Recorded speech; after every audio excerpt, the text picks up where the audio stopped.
ശ്രേഷ്ഠ ഭാരത പൈതൃക മന്ദിരങ്ങൾ കാത്തിടാം നമ്മൾക്കൊരു മനസ്സാൽ കാലമെങ്ങും പുലർത്തിടാം സൗഹൃദങ്ങൾ. ശംഖിന്റെ നാദവും ബാങ്കോലിയും പോലെ പള്ളിമണിയും മുഴങ്ങിടട്ടെ.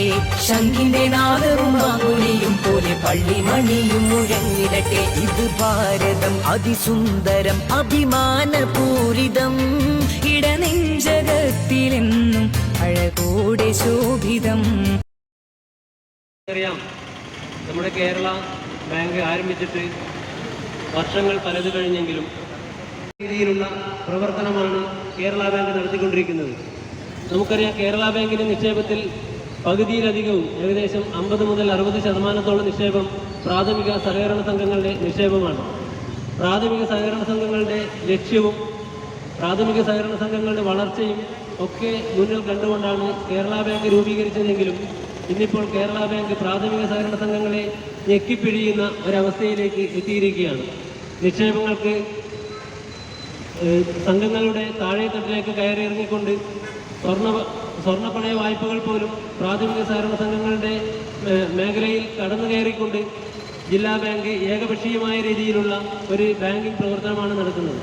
ഇത്തരത്തിലുള്ള നിരവധി കാര്യങ്ങൾ ഉയർത്തിപ്പിടിച്ചുകൊണ്ട് ഇത്തരത്തിലുള്ള നിരവധി ആവശ്യങ്ങൾ ഉയർത്തിപ്പിടിച്ചുകൊണ്ട് ഇതിനെതിരെയാണ് Kerala cooperative bank, Kerala cooperative employees front ഇന്ന് കേരള ബാങ്കിൻ്റെ മുഴുവൻ കാസർഗോഡ് ജില്ലയിലെ ഈ ശാഖയിൽ ഇന്ന് ധർണാ സമരം സംഘടിപ്പിച്ചിരിക്കുന്നത്.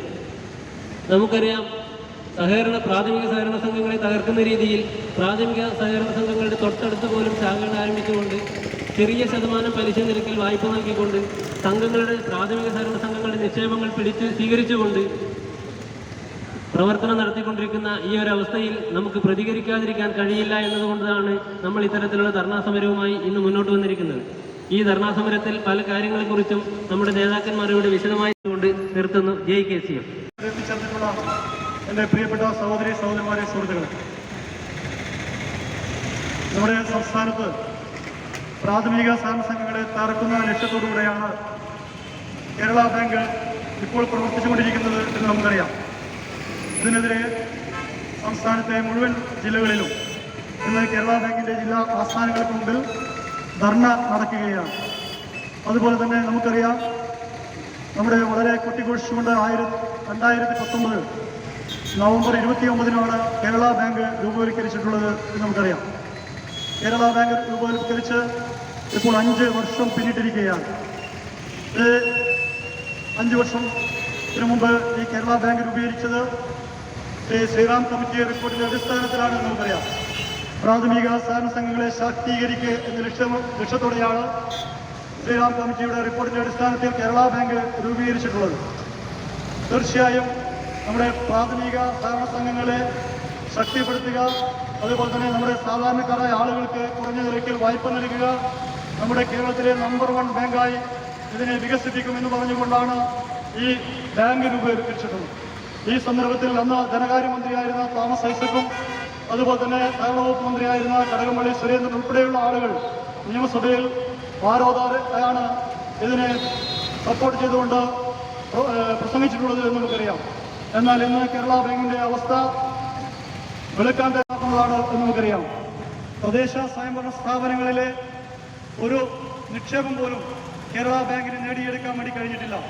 അതിപ്പോഴും കറണ്ട് അക്കൗണ്ടിൽ ദേശസാൽകൃത ബാങ്കുകളിലാണ് നിക്ഷേപമുള്ളത് എന്ന് നമുക്കറിയാം. അതുപോലെ തന്നെ ദേവസ്വം ബോർഡിന്റെ കോടിക്കണക്കിന് രൂപ ധനലക്ഷ്മി ബാങ്കിലാണ് നിക്ഷേപിച്ചിട്ടുള്ളത് എന്ന് നമുക്കറിയാം. അപ്പോൾ നമ്മുടെ പ്രാഥമിക സഹകരണ സംഘങ്ങളെ കേരള ബാങ്ക് പടിക്ക് പുറത്തു നിർത്തുന്ന ഒരു സമീപനമാണ് പലവക സംഘങ്ങളോട് സ്വീകരിച്ചിട്ടുള്ളത് എന്ന് നമുക്കറിയാം. പഴയകാലങ്ങളിൽ ജില്ലാ ബാങ്കിൽ ഉണ്ടായിരുന്ന പ്രാഥമിക സഹകരണ സംഘം ജീവനക്കാരുടെ നിയമന സംവരണം ഇന്ന് അത് പ്രാഥമിക വായ്പാ സംഘങ്ങൾ ജീവനക്കാർക്ക് മാത്രമായി പരിമിതപ്പെടുത്തുകയും 25% കുറച്ചുകൊണ്ട് പരിമിതപ്പെടുത്തുന്ന ഒരു സാഹചര്യമാണ് നമുക്കുള്ളത്. അതുപോലെ തന്നെ നിക്ഷേപകരെ ആകർഷിക്കാൻ വേണ്ടി പ്രാഥമിക സംഘങ്ങൾ നൽകുന്ന 8.75% പലിശ നൽകിയാണ് ഇപ്പോൾ കേരള ബാങ്ക് നിക്ഷേപം സ്വീകരിക്കുന്നത് എന്ന് നമുക്കറിയാം. അതുപോലെ തന്നെ പ്രാഥമിക സഹകരണ സംഘങ്ങളുടെ ഓഹരികൾ, കോടിക്കണക്കിന് രൂപ ഓഹരികൾ ജില്ലാ ബാങ്ക് 2 കോടി രൂപ നൽകിയ ഒരു പ്രാഥമിക സഹകരണ ബാങ്ക് ഈ ജില്ലയിലുണ്ട്. ആ പ്രാഥമിക സഹകരണ ബാങ്കിന്റെ കയ്യിൽ നിന്ന് കാസർഗോഡ് ജില്ലാ ബാങ്ക് വാങ്ങിയിട്ടുള്ളത് 2 കോടി രൂപയാണ്. അതേസമയത്ത് സംസ്ഥാനത്ത് 5 കോടിയിലധികം രൂപ ഓഹരി നൽകിയിട്ടുള്ള പ്രാഥമിക സഹകരണ ബാങ്കുകൾ ഈ സംസ്ഥാനത്തുണ്ട് എന്ന് നാം മനസ്സിലാക്കണം. ഇന്ന് നമുക്കറിയാം കേരള ബാങ്ക് ക്യാഷ് ക്രെഡിറ്റ് നിക്ഷേപ വായ്പകൾക്ക് നൽകുന്നത് വാങ്ങിക്കുന്ന പലിശ എന്ന് പറയുന്നത് 11% പലിശയാണ് വാങ്ങിക്കുന്നത്. അപ്പോൾ തീർച്ചയായും ഒരു 10% തന്നെ കൂട്ടിയാൽ ഈ 5 കോടി രൂപയുടെ പലിശ ഒരു വർഷത്തേക്ക് എത്രയാകും എന്ന് നടക്കുന്നത് എന്ന് നമുക്ക് അറിയാവുന്ന കാര്യമാണ്. ഏതായാലും വളരെ പ്രതീക്ഷയോടുകൂടിയാണ് കേരള ബാങ്കിനെ ഈ നാട്ടിലെ ജനങ്ങൾ കണ്ടിട്ടുള്ളതെങ്കിൽ ഇന്ന് വളരെ ശോച്യമായ അവസ്ഥയിലേക്കാണ് കേരള ബാങ്ക് നീങ്ങിക്കൊണ്ടിരിക്കുന്നത്. കഴിഞ്ഞ 5 വർഷമായി നമ്മുടെ ഓഹരികൾക്ക് 1 രൂപ പോലും ഡിവിഡൻഡ് നൽകാൻ വേണ്ടി കേരള ബാങ്കിന് കഴിഞ്ഞിട്ടില്ല. ഇപ്പോൾ നമുക്കറിയാം ഇതിന്റെ പലിശ വർദ്ധിപ്പിക്കുകയാണ്. പലിശ വർദ്ധിപ്പിച്ചുകൊണ്ടും കേരള ബാങ്കിന്റെ പ്രവർത്തനം വളരെ ലാഭകരമായി മുന്നോട്ട് കൊണ്ടുപോകാൻ കഴിയും എന്നൊരു വിശ്വാസം നമ്മളെ സംബന്ധിച്ച് കോപ്പറേറ്റീവ് എംപ്ലോയീസ് ഫ്രണ്ട് നടത്തിയത്, കേരള കോപ്പറേറ്റീവ് എംപ്ലോയീസ് നടത്തിയ സമരം ഉദ്ഘാടനം ചെയ്തത് KPCCയുടെ working president Shri TN Prathapan MP അവരുകളായിരുന്നു എന്ന് നിങ്ങൾക്കറിയാം. ഈ സമരം ഉദ്ഘാടനം ചെയ്യാൻ വേണ്ടി ഏറെ ബഹുമാനത്തോടെ സ്നേഹത്തോടെ ശ്രീ K നീലകണ്ഠൻ അവരുകളെ ക്ഷണിച്ചുകൊണ്ട് നിർത്തുന്നു. ജയ് ഭാരത്. ഞാൻ ചോദിക്കട്ടെ, വർഷങ്ങളായി ജില്ലാ ബാങ്കിന് റിസർവ് ബാങ്കിന്റെ നിബന്ധന പാലിച്ചുകൊണ്ട് മുന്നോട്ട് പോകണമെന്നുള്ള അടിസ്ഥാനത്തിൽ ഓരോ സർവീസ് കോപ്പറേറ്റീവ് ബാങ്കും അതുപോലെ പ്രാഥമിക സംഘങ്ങളും ലക്ഷക്കണക്കിന് രൂപ ഷെയർ നൽകി ആ ഷെയർ കേരള ബാങ്ക് ആകുമ്പോൾ അതിൽ 10 മടങ്ങ് വർദ്ധിപ്പിച്ചുകൊണ്ട് കൂടുതൽ ഷെയർ നൽകി 2 കോടിയോളം രൂപ ഷെയർ നൽകിയ സംഘം കാസർഗോഡ് ജില്ലക്കകത്തുണ്ട് എന്നാണ് ഞാൻ മനസ്സിലാക്കിയത്. കഴിഞ്ഞ ദിവസം തിരുവനന്തപുരത്ത് വെച്ച് 10 കോടിയോളം രൂപ ഷെയർ നൽകിയ സ്ഥാപനങ്ങൾ കേരളത്തിലുണ്ട്. ഈ 10 കോടി രൂപയുടെ ഷെയർ നൽകിയ സംഘങ്ങൾക്ക് ആ സംഘം തളർന്നാൽ, ആ സംഘത്തിലെ അപകടം പറ്റിയാൽ ആ ഷെയർ തിരിച്ചു നൽകേണ്ടതില്ല എന്ന ഒരു നിയമം നടപ്പിലാക്കാൻ വേണ്ടി കേരള ബാങ്കിന്റെ ഭരണസമിതി മുന്നോട്ട് വന്നു എന്ന് പറയുമ്പോൾ കേരള ബാങ്കിന്റെ ഭരണസമിതിക്ക് പ്രാഥമിക സംഘങ്ങളോട് താല്പര്യമുണ്ടോ എന്ന് നിങ്ങൾ തിരിച്ചറിഞ്ഞു. താല്പര്യമുള്ള ഒരു ഭരണസമിതി അംഗമാരാക്കുന്നുണ്ടെങ്കിൽ ഒരിക്കലും ഒരു കാരണവശാലും നമ്മൾ സാധാരണക്കാരുടെ കയ്യിൽ നിന്നും തൊഴിലാളികളുടെ കയ്യിൽ നിന്നും വാങ്ങിച്ചെടുത്ത പ്രവർത്തന മൂലധനം, അത് ജില്ലാ ബാങ്കിലേക്കായാലും അത് കേരള ബാങ്കിലേക്കായാലും ആ നൽകിയ പണം ലാഭവിഹിതം ഇപ്പോൾ ഇല്ല. കാരണം നാമമാത്രമായ തുക ഷെയർ നൽകിയ സംഘങ്ങൾക്ക് പോലും ലാഭവിഹിതം കിട്ടുന്നില്ല എന്ന് മാത്രമല്ല, ഇല്ല കേരള ബാങ്കിന്റെ വായ്പയുടെ പലിശ നിരക്ക് ഇവിടെ നേരത്തെ വിനോദ് സൂചിപ്പിച്ചു. ആ വായ്പയുടെ പലിശ നിരക്ക് വർദ്ധിപ്പിച്ചിരിക്കുക. ഇപ്പോൾ നോൺ അഗ്രികൾച്ചർ ലോൺ 14% ഇവിടെ ഇൻട്രസ്റ്റ് എന്നാണ് എനിക്ക് തോന്നുന്നത്. 14%. അപ്പോൾ 14% എന്ന് പറയുമ്പോൾ ഒരു സാധാരണക്കാർക്കും താങ്ങി നിർത്താൻ പറ്റാത്ത ഒരു റേറ്റ് ഓഫ് ഇൻട്രസ്റ്റ് ആണ്. അത് മനസ്സിലാക്കാൻ ഭരണസമിതി തയ്യാറാകുന്നില്ല. കാരണം പഴയ കാലഘട്ടങ്ങളിൽ ഓരോ ജില്ലയ്ക്കകത്തും ഭരണസമിതികൾ ഉണ്ടാകുമ്പോൾ അവിടുത്തെ വിഷയങ്ങൾ മനസ്സിലാക്കിക്കൊണ്ട് അത് ഗവൺമെന്റ് ശ്രദ്ധയിൽപ്പെടുത്തിക്കൊണ്ട് നമുക്ക് പലിശ കുറച്ച് മുന്നോട്ട് പോകാൻ സാധിക്കും. പക്ഷെ ഇപ്പോൾ റിസർവ് ബാങ്ക് എന്ന് പറയുന്നു, ആ റിസർവ് ബാങ്ക് പറയുന്നത് നടപ്പിലാക്കാൻ വേണ്ടിയാണോ കേരള ബാങ്കിന് ഒരു ഭരണസമിതി ഉള്ളത്? റിസർവ് ബാങ്ക് മാത്രം പറയുന്നതനുസരിക്കാനാണോ? ഇവർക്ക് സ്വന്തമായി ചിന്തിക്കാനുള്ള അവകാശമില്ല. നമ്മുടെ മുഖ്യമന്ത്രി, നമ്മുടെ സംസ്ഥാന ധനവകുപ്പ് മന്ത്രി പറഞ്ഞത് കേരള ബാങ്ക് രൂപീകരിച്ചാൽ പിന്നെ ഒരു പ്രാഥമിക സംഘത്തിന്റെ കാഴ്ചപ്പാടുകളോടുകൂടി മുന്നോട്ട് പോകുന്ന ഒരു പ്രവർത്തനമാണ് ഇപ്പോൾ തപ്പിക്കൊണ്ടിരിക്കുന്നത്. നമുക്കറിയാമല്ലോ, സഹകരണ മേഖലയ്ക്കകത്ത് ഇന്ന് UDFന്റെ കൈവശമുള്ള പല സ്ഥാപനങ്ങളെയും പിടിച്ചെടുത്തുകൊണ്ട് അവിടെയും അഴിമതി നടത്താൻ വേണ്ടി ശ്രമമാണ് ഇപ്പോൾ ഇടതുപക്ഷം നടത്തിക്കൊണ്ടിരിക്കുന്നത്. ഏറ്റവും ഒടുവിൽ നിങ്ങളുടെ കോഴിക്കോട് ജില്ലക്കകത്ത് ചേവായൂർ സർവീസ് കോപ്പറേറ്റീവ് ബാങ്ക്, ആ ചേവായൂർ സർവീസ് കോപ്പറേറ്റീവകത്ത് 32,000-ഓളം മെമ്പർമാരുണ്ട്. ആ 32,000 മെമ്പർമാർ 80% UDF സംവിധാനത്തിലുള്ളവരാണ്. അവിടെയാണ് ബസിൽ പവർ കൊണ്ട് അവിടെ പോലീസിനെയും ജീവൻ ഉദ്യോഗസ്ഥന്മാരെയും കുത്തിപ്പിടിച്ചുകൊണ്ട് ആ ചേവായൂർ ബാങ്ക് പിടിച്ചെടുത്തുകൊണ്ട് മുന്നോട്ട് പോയ ഒരു പ്രവർത്തനം നടത്തിയത്. അവിടെയാണ് പ്രതിപക്ഷ നേതാവ് പറഞ്ഞത്, അങ്ങനെയാണെങ്കിൽ ഇനിയങ്ങോട്ട് നമുക്ക് മാറി ചിന്തിക്കേണ്ടി വരും. കാരണം സഹകരണ മേഖലയെ രാഷ്ട്രീയ കാഴ്ചപ്പാടോട് കൂടിയാണ് നിങ്ങൾ കാണാൻ ഉദ്ദേശിക്കുന്നതെങ്കിൽ നമുക്ക് ആ സ്ഥാപനങ്ങളിൽ നിന്നൊക്കെ ഡെപ്പോസിറ്റുകൾ പിൻവലിക്കേണ്ടി വരും എന്ന് വ്യക്തമായി പറഞ്ഞിരിക്കുകയാണ്. നമ്മൾ ആ തരത്തിലേക്ക് നമ്മൾ പോകേണ്ടി വരും. കാരണം CPMന്റെ സഹകരണ മേഖലയെ രാഷ്ട്രീയവൽക്കരിച്ചുകൊണ്ട് മുന്നോട്ട് പോകുമ്പോൾ അത് കണ്ടിൽ നടിച്ച് മുന്നോട്ട് പോകാൻ നമുക്ക് സാധിക്കും. അത് കണ്ടുകൊണ്ട് തന്നെ നമ്മൾ മുന്നോട്ട് പോകണം. ഒരു കാരണവശാലും ഈ സഹകരണ മേഖലയെ നശിപ്പിക്കാനുള്ള ഒരു പ്രവർത്തനം CPMനെ അനുവദിച്ചുകൂടാ. SCFന്റെ സംസ്ഥാന സെക്രട്ടറി ശ്രീ K ശശിയേട്ടനെ ക്ഷണിക്കുകയാണ്. ഭേദഗതി നിയമം കൊണ്ടുവന്നിരിക്കുക. ആ സഹകരണ ഭേദഗതി നിയമത്തിൽ പോലും അതിൽ നമുക്ക് കേരളത്തിന് യോജിക്കാൻ പറ്റുന്ന നിയമങ്ങൾ നടപ്പിലാക്കാൻ പോലും ശ്രദ്ധിക്കാതെ ആ നിയമത്തെ പാടെ തിരസ്കരിച്ചുകൊണ്ട് മുന്നോട്ട് പോവുകയാണ്. അപ്പോൾ എല്ലാ വിധത്തിലും സഹകരണ മേഖലയെ തകർക്കുന്ന രൂപത്തിലുള്ള നടപടികളുമായി മുന്നോട്ട് പോകുമ്പോൾ ഇപ്പോൾ തന്നെ നമുക്കറിയാം CPM നിയന്ത്രണത്തിലുള്ള കരുവന്നൂരും കണ്ടലയും ഇപ്പോൾ ഏറ്റവും നേമത്തും അവിടെയൊക്കെ നടക്കുന്ന അഴിമതിയും ധൂർത്തും ആ ധൂർത്തുമായി മുന്നോട്ട് പോകുമ്പോൾ അവിടെ ആ സ്ഥാപനങ്ങളെ സഹായിക്കേണ്ട മേഖലയെ സംരക്ഷിക്കാൻ സാധിക്കും. ഈ മേഖല നിലനിൽക്കണമെന്നുണ്ടെങ്കിൽ നമുക്ക് ശക്തമായ സമര പരിപാടിയുമായി മുന്നോട്ട് പോകേണ്ടത്. കാരണം നമുക്കറിയാമല്ലോ നമ്മുടെ ഇന്ന് സഹകരണ വകുപ്പ് കൈകാര്യം ചെയ്യുന്ന നമ്മുടെ മന്ത്രി ശ്രീ വാസവൻ, അദ്ദേഹത്തിന് ഇതേക്കുറിച്ചൊക്കെ വ്യക്തമായ ധാരണയുണ്ട്.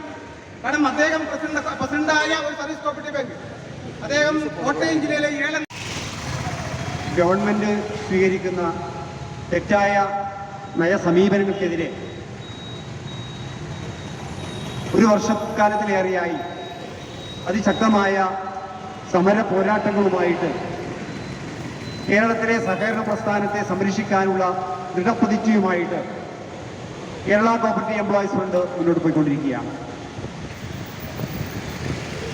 കേരളത്തിൽ കണ്ണും കാതും പൊട്ടിയടച്ചുകൊണ്ട് എന്ത് പ്രതിഷേധമുണ്ടായാലും ഇതൊന്നും ഞങ്ങൾക്ക് ബാധകമല്ല എന്ന രൂപത്തിൽ ഭരിച്ചുകൊണ്ടിരിക്കുന്ന ഒരു ഗവൺമെന്റ്, ആ ഗവൺമെന്റിനെതിരെ പ്രതിഷേധിക്കാത്ത ഏതെങ്കിലും ഒരു വിഭാഗം ജനത നമ്മുടെ ഈ സംസ്ഥാനത്തുണ്ട് എന്ന് നമുക്ക് ചൂണ്ടിക്കാണിക്കാൻ സാധ്യമല്ല.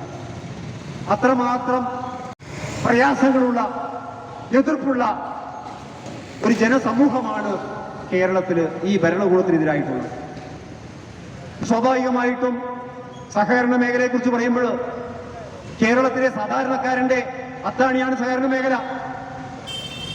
ഇതുവരെയുള്ള കേരളത്തിന്റെ സമ്പദ്ഘടന കെട്ടിപ്പടുക്കുന്നതിൽ നിർണായകമായ പങ്കുവഹിച്ച കേരളത്തിലെ സഹകരണ പ്രസ്ഥാനത്തെ തകർക്കാനുള്ള സമീപനങ്ങളുമായി മുന്നോട്ട് പോകുമ്പോൾ അതിനെതിരെ ശക്തമായി പ്രതികരിക്കാൻ കേരളത്തിലെ ജീവനക്കാരുടെ ഏറ്റവും പ്രബല സംഘടനയായ കേരള കോപ്പറേറ്റീവ് എംപ്ലോയീസ് ഫണ്ടും അതോടൊപ്പമുള്ള ജനാധിപത്യ വിശ്വാസികളും സഹകാരി സമൂഹവും ഉണ്ട് എന്ന് പറയാതിരിക്കാൻ നിർവാഹമില്ല.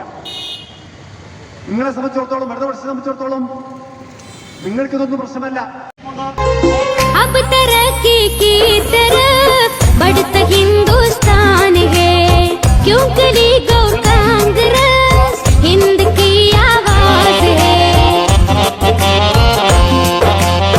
अब तरक्की की तरफ बढ़ता हिंदुस्तान है, क्योंकि लीग और कांग्रेस हिंद की आवाज है. അതാണ് ഞങ്ങളെ സൗഭാഗ്യം, രാഹുൽ എന്ന മഹാഭാഗ്യം. അതിൽ പരം ഇനിയൊരു കാര്യം അറിയിക്കുന്നില്ലതു സാരം. ഉൻകോ ദിഖായ് ഓർ സാത്ത് ചലോന, ഉൻകോ ദിഖായ് ഓർ സാത്ത് ചലോന. ബസ് സുനീ കോ വോട്ട് ഡാലേ, മുൽക്ക് अपना खुद बचाए. मरहबन नगला, मरहबन सगला, ये सबसे निराले ओ राहुल जी आए, वायनाड जागे.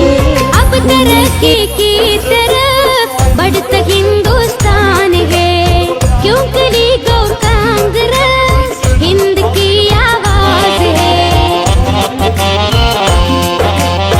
अब तरक्की की तरफ बढ़ता हिंदुस्तान है, क्योंकि लीग और कांग्रेस हिंद की आवाज है. അതാണ് ഞങ്ങളെ സൗഭാഗ്യം, രാഹുൽ എന്ന മഹാഭാഗ്യം. അതിൽ പരം ഇനിയൊരു കാര്യം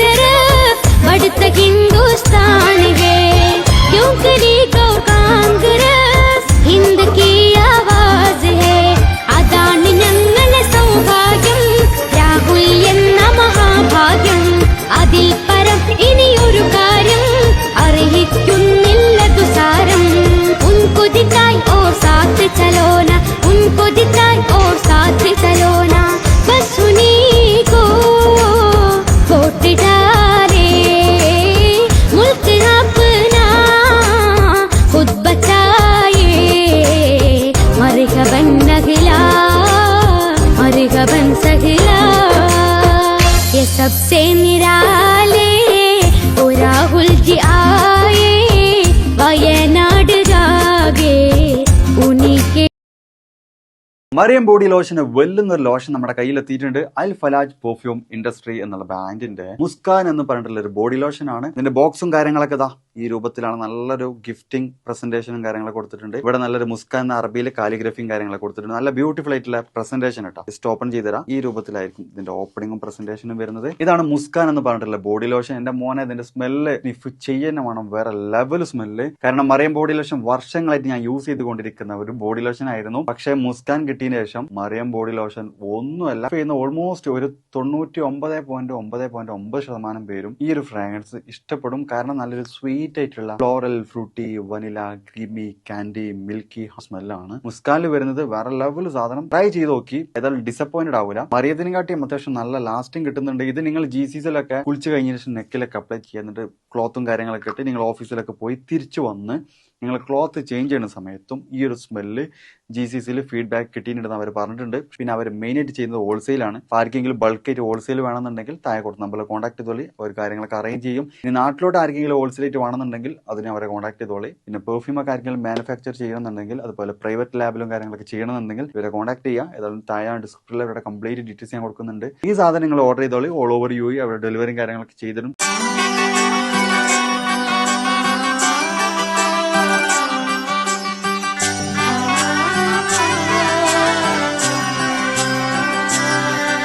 ഇവളണിയും പൊന്നല്ലേ കനവുണരും ദിനമല്ലേ മുഞ്ചത്തി പെണ്ണിൻ നിൻ മനം പെണ്ണഴകിനു മിഴിവേകി എന്നെന്നും നിന്നില്ലേ മാറ്റേറും പൊന്നിൻ താരമേ